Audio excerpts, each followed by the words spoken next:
The FBI has raided the headquarters of one of the nation's largest operators of psychiatric hospitals. Hundreds complained of overbilling, misdiagnosed conditions, and insurance fraud. Investigators say they found more than 5,000 similar cases in all 50 states. Psychiatrists clearly are getting rich. Psychiatrists traded drugs for sex, filed false insurance claims, and exploited patients sexually. We have uncovered some of the most elaborate, aggressive, creative, deceptive, immoral, and illegal schemes being used to fill empty hospital beds with insured and paying patients.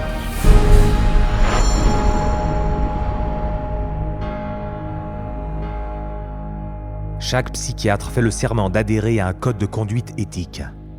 Considérer le bien-être de ses patients avant tout. Mais de toutes les disciplines médicales, la psychiatrie connaît le plus grand nombre d'escroqueries et d'abus. Psychiatry is almost a license to print money. If a doctor were clever enough, and many of them are, there's no reason that they couldn't make at least $500,000 a year fraudulently and get away with it in psychiatry. I don't purport to have deposed every psychiatrist in Las Vegas. I can tell you for a fact I haven't. Maybe I've deposed half, and by and large, they were a dishonest, deceitful, lying bunch of people.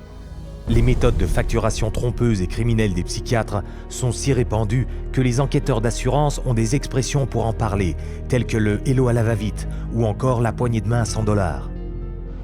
$100 handshake is when usually a patient is institutionalized. Psychiatrist, psychologist will visit that person, shake hands with them, say, hello, I'm Dr. So-and-so, I'm taking care of your problem here, and then leaves. They might have 10 or 20 patients there. They bill an hour for each one, and they might be in the hospital for a total of 30 minutes. So 20 patients, 20 hours, and they'd send the bills off to Medicaid. We see that most of the victims of recovered memory therapy were women who had excellent health insurance, whether it was government insurance or private insurance, because many insurance policies wouldn't pay for this kind of long-term nonsense. So those people were targeted because of the nature of the insurance that they had.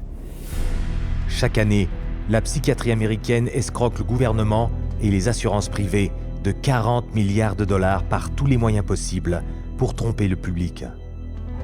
There were some advertisements, very seductive advertisements for people wanting to lose weight and were having problems losing weight.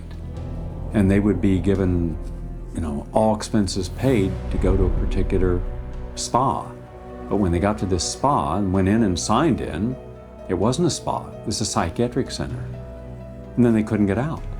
What instead they received massive doses of mind-altering drugs, and they were kept for a lengthy period of time, and their insurance carrier was billed tremendous amounts of money for something that was unnecessary.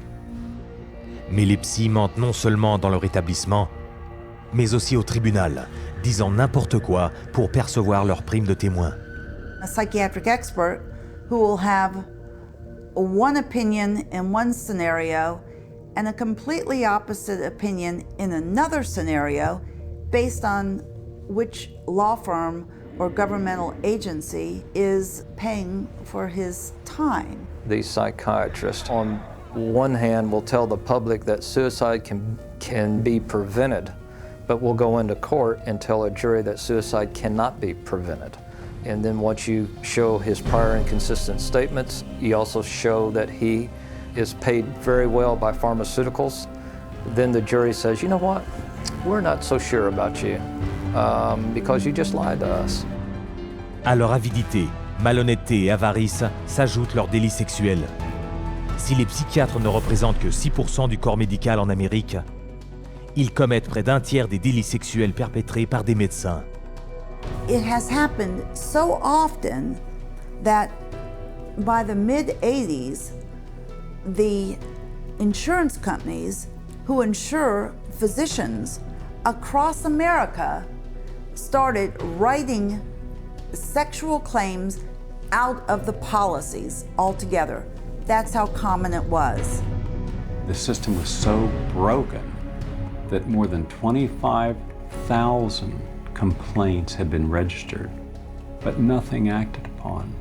When a psychiatrist has a patient, a female patient, and abuse them sexually, there's a very high probability they'll get away with it. I've seen many cases where the mental health professional becomes very disturbed and is using very strange and odd treatments, and that can go on for many years with no one finding out about it because it's not very public. It's quite private. Things happen behind closed doors. Malheureusement, leur délit sexuel implique souvent des enfants. Par exemple, le docteur Markham Berry était à première vue un habitant très respecté de son quartier. Mais cette image a volé en éclats lorsqu'il a été arrêté pour attentat à la pudeur sur des enfants. Des quantités incroyables de matériel pornographique avec des enfants ont été trouvées chez lui, et l'enquête qui a suivi a révélé ses abus sexuels sur d'anciens patients. Des garçons de 7 à 17 ans qu'il photographiait et sodomisait. Cela a constitué ce que l'État a appelé les 50 ans d'aventures sexuelles effrénées et cachées de Berry avec des enfants. Il ne s'agit pas d'un cas isolé. Ce trait soigneusement dissimulé se retrouve typiquement chez les membres de cette profession.